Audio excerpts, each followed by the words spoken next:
Right, obviously frustrating to not come away with a win Saturday. Positives on our end. I felt like we did some things that we wanted to get done in the game. We wanted to have a few more explosive plays. We wanted to have a couple plays in the passing game where we took shots down the field, and we were successful doing that a little bit more than we have in the first two ball games. I felt like we ran the ball fairly efficiently in the ball game Saturday. We could have run it better. We still have too many negative plays in the run game that give our rushing total makes it take a step back some. I felt like Willie Jones did some really good things in the ball game, played fairly well. I think we threw the ball to, I think, 9 different receivers or more. Defensively, I felt like we did a good job stopping the runs that we felt like we needed to stop in the run game. A lot of different misdirection type runs. I felt like our interior did a really good job of stopping the run there. We got, I think, a couple turnovers, 2 turnovers. We felt like that we could get the ball out from their running backs, and we were able to do that. We cut down on penalties. I think we had 6 for 50-some-odd yards, where our opponent had 15 for 140-something yards. And to be honest with you, I thought there were 5 more penalties that weren't called that could have been called. On the negative side, I felt like we sputtered there offensively there between the middle of the second quarter to about the middle of the third quarter.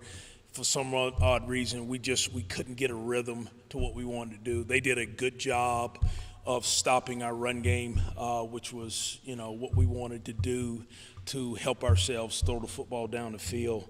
So we need to find a way to continue to gain momentum when we have momentum, and we did not do that in the second quarter going into the third quarter.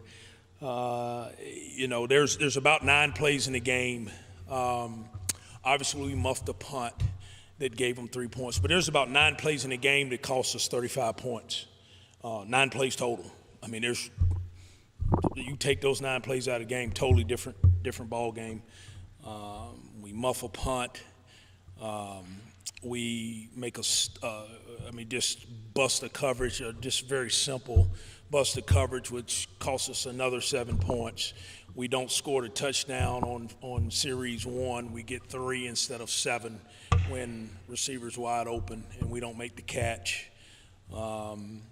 We knock each other off on a ball thrown on middle of the field closed defense, which no quarterback should ever throw the ball down the middle of the field when you got a safety standing in the middle of it, and the corner knocks the safety off, and they run down. They score a touchdown after a PI on 3rd down and 7, which gives them 1st and goal on the 7. We throw 2 interceptions, 1 for a touchdown, and 1 that gives them another touchdown. So 35 points on about 9 plays. Defensively, there were 65 gradable plays. This is an alarming stat, and Coach Woods did a good job of doing this on the bus as we sit in the tarmac in Mobile for 8 hours.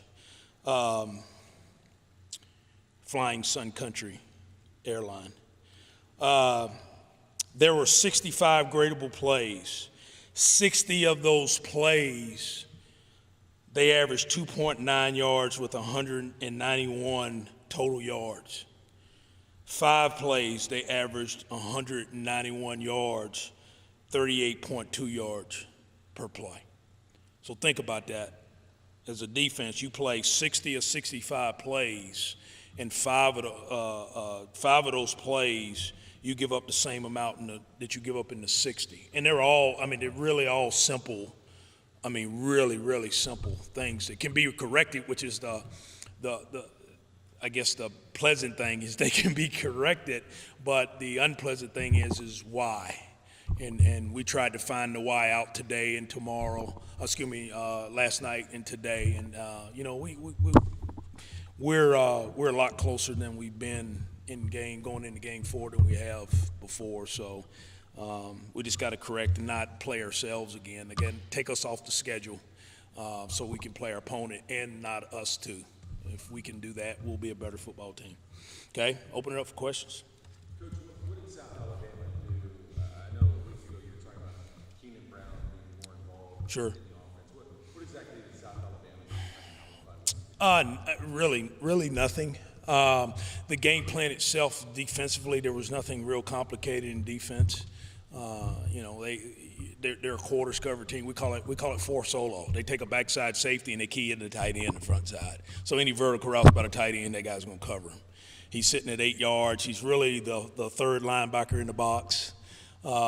We can't block him in the run game, so he's going to make all the tackles or he's going to miss them and they're going to go for touchdowns.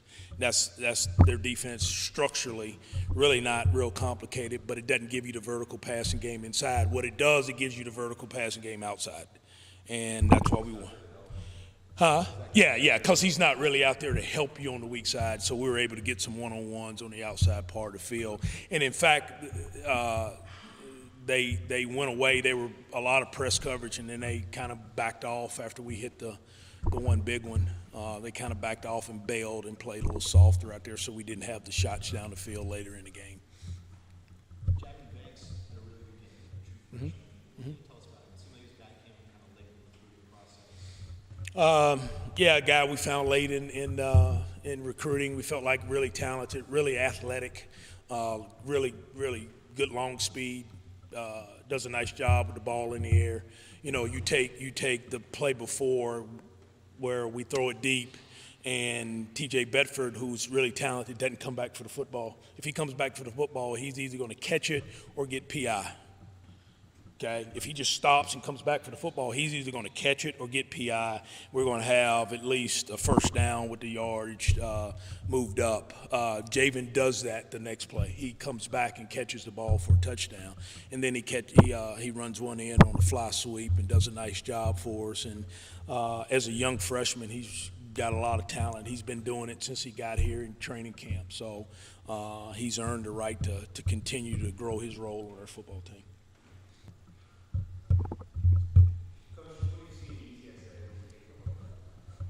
I see a talented football team, obviously good up front on defense in the front seven, really talented up front. I think they're really trying to grow and figure out who they are offensively. I look at their offensive line. They look a little bit like us. They've got some really young, talented guys up front in the offensive line, still trying to mesh and grow together in the offensive line. Still trying to figure out who they are at quarterback a little bit. Obviously, grad transfer and a junior college quarterback trying to figure it out. Talented, skilled guys on the outside. Really like Rose as a running back. Going to be a real challenge for us to go down and play them and compete. But we're excited about going to play them at home and compete to go win the game. What does this rivalry mean to the area? Of course, the two schools, it's Sure, still fairly new rivalry. I think it's good for the area, Central Texas. Again, I always say when you have rivalries like this, I wish we were in the same conference. I think it would be good for this area for us to both be in the Sun Belt, because I think the Sun Belt's the best conference of the Group of Five. I think this is good for Central Texas. A lot of the high schools in this area, a lot of the kids in Central Texas go to both schools, whether they go play football or they just go to school to study, business law. I think it's good for this area of Texas. In week one, it seems like your offense has progressed steadily from week to week. Yep. And, 5 field goals against Texas Southern to finally get to the end zone. Yeah. This last week. Is it finally starting to settle in? Well, I don't know if it's all Willie Jones. I think it's our entire offense. We're trying to figure out what we can be successful at. We can try to force feed what we want to be, but you can't be what you want to be if you don't have the pieces that you want to be, or those pieces haven't grown to the level you need them to do so you can do that thing.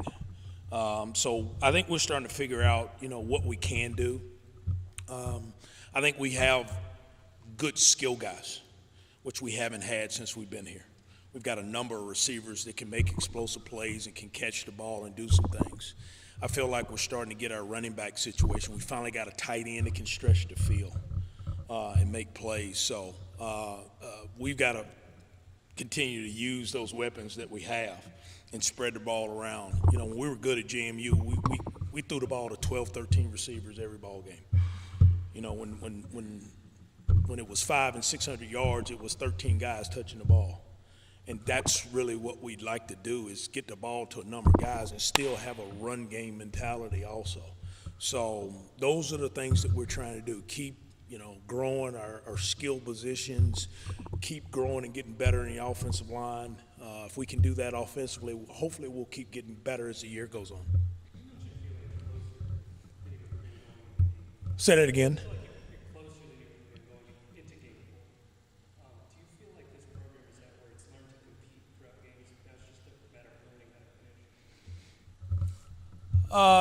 Yeah, I would hope that. I hope we're getting better from where we started to where we are now, even this year going into game 4. You know, this is, and I probably said this before, this is really the first season that we've had team goals. You can ask Brian, when Brian comes up here, this is the first year we had team goals. We didn't really, you know, our goals were go play hard. Go play hard and compete. Go give it all you got. You know, that was kind of our goals. And now we have legit goals of winning, and not just competing, but winning.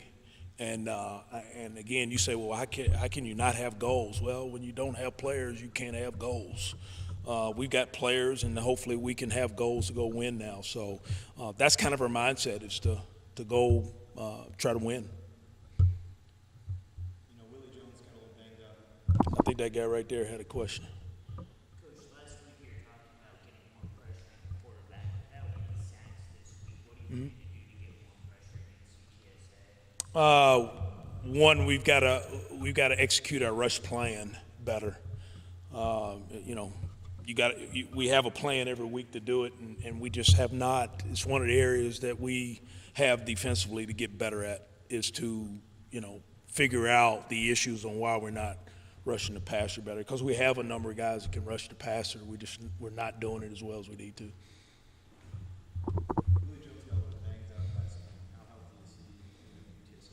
Yeah, he cramped in his lower leg. So not a big deal. Should be good to go. Drink enough of Dasani, I think he'd be okay.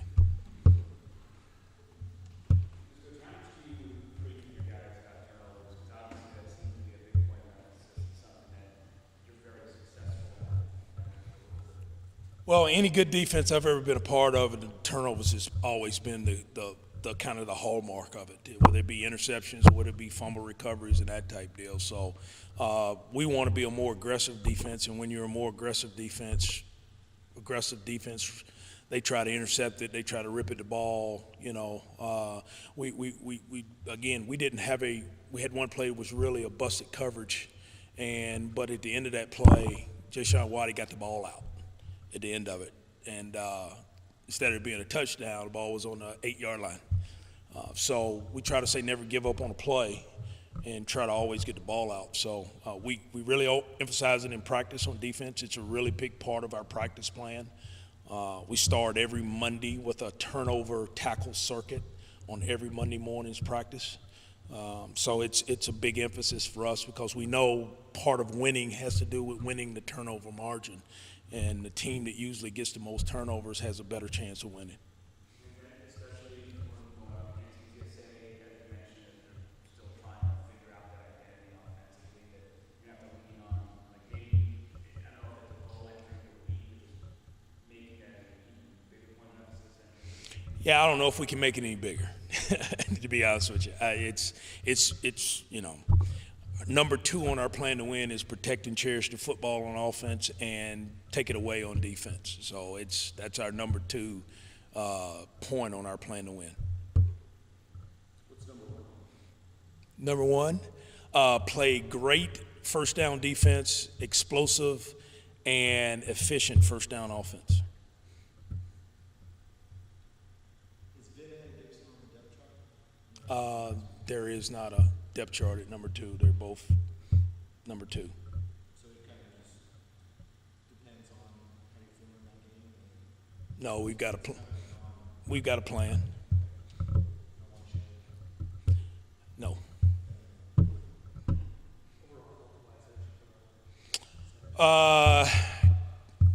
Jamari Shareed has, I think he broke a toe in the ball game.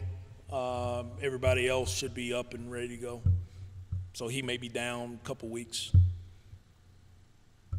Last week you talked a little bit about your running backs, how Robert Brown showed some things. How do you feel how they played this past week? I thought Anthony Taylor had an unbelievable game. I thought he played really well for us. AT's, he's not the fastest guy, but you talk about a tough physical inside runner. He gives us the presence we want in that run game inside. I thought Robert came in and did some really good things. Again, I'm really pushing our offensive staff to give him more shots. He gives us the ability to go the distance because of his speed. He's earned the right. I mean, I think about our running back position, and I think about Anthony Taylor. Anthony Taylor is such a big key for us on punt block and punt, and he's our starting tailback. Robert Brown made an unbelievable tackle on kickoff for us, and we're talking about him running the football, because those guys add so much to our team. They're just not running backs, and that's why I appreciate those guys so much. About Brian London, he just seems to do so much for your team, very consistent player. What can you tell us about him and his performance last week? Played his absolute tail off, like he does every week. I use Brian and Aaron Brewer a lot in front of our team. I probably embarrass them more than anything else because I praise them so much. But I use them as examples because I told one of our assistant ADs yesterday in a meeting, I said, you ought to take the time and take the game tape and watch Brian London and Aaron Brewer play. Just watch those two guys play. And the game and I asked Brian this morning in the team meeting, I said, Brian, does the game slow down for you on Saturday? He says, yes, it does. And I said, why? And I asked a bunch of our players why, and they all said, because he practices hard. I said, yeah. I said, when you practice hard, the game slows. You watch him play, he's not in a hurry to do anything, but he always ends up where the ball is. And that's what good players do. And then conversely, you watch Aaron Brewer play, I think he had 17 knockdowns in a ball game. I told our staff yesterday he'd been our starting center at Ohio State. He'd been our starting, and the starting center at Ohio State's the starting center for the Green Bay Packers. I said Aaron Brewer would be our starting center at Ohio State. He'd start for probably 95% of the SEC teams at center. He's that talented. I guess we didn't even talk about the offensive line. How much credit do you give the offensive line? A lot of it, obviously to be able to run the football and protect, we still got to get better in pass protection. We've got some talented guys that we need to get more productivity in our offensive line. Some of our young guys are really talented, and we need to. My challenge to the offense is force feed some of those young guys to get better, to help us with depth and more production in the offensive line. But we're better in the offensive line than we have been, but we're still not there yet. Coach, this week y'all had y'all's fewest penalties and penalty yardage, whereas your opponents had quite a few. Right. Something you wanted to emphasize going forward. How do you feel on that? I do. I feel like we improved in that area. We still got a ways to go. We don't want any penalty yardage. Some of that's out of our hands because I'm not the one throwing the flag. So, I think we had 6 penalties. So we've got to find a way. A couple of them were penalties that were not very smart penalties. So we've got to eliminate those.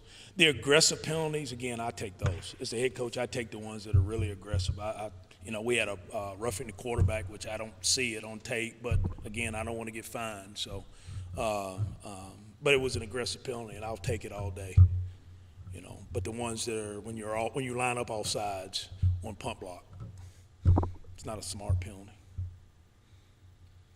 Coach, you did have that move for the quarter that's really hard to ignore. So what is your message to players going to be this week so that they don't get stuck on that thinking heading into UTSA's game? Ask that question again. I didn't get the first part of it. So you had to really improve the second half after a really good first half. Sure. What is your message to players so that they focus more on the first half opposed to getting into a mentality when trouble does arise? Well, we talk all the time about don't rise to an occasion, revert back to your training. And what we didn't do is revert back to our training as a game went on and the ups and downs and ebbs and flows of the games occurred. We didn't do a good job with that. And again, I take a lot of that on me as the head football coach. I've got to help our team understand, and Brian will tell you this, my message at halftime was, there's a mission that it's not over yet. And we have to finish a mission. We did not do that. And what I do is I go back, how did we practice last week? How did we prepare? Are there things that we could have done better as coaches, myself being the head football coach, what could we have done better? And put our guys in better positions to close out a game, to handle the ebbs and flows and the ups and downs and the things that happen in the ball game. So, again, effort's not an issue. Do we have enough talent to win? Yes. Did we have enough to win that game? Yes. Did we eliminate some of the problems we had in weeks 1 and 2? Yes.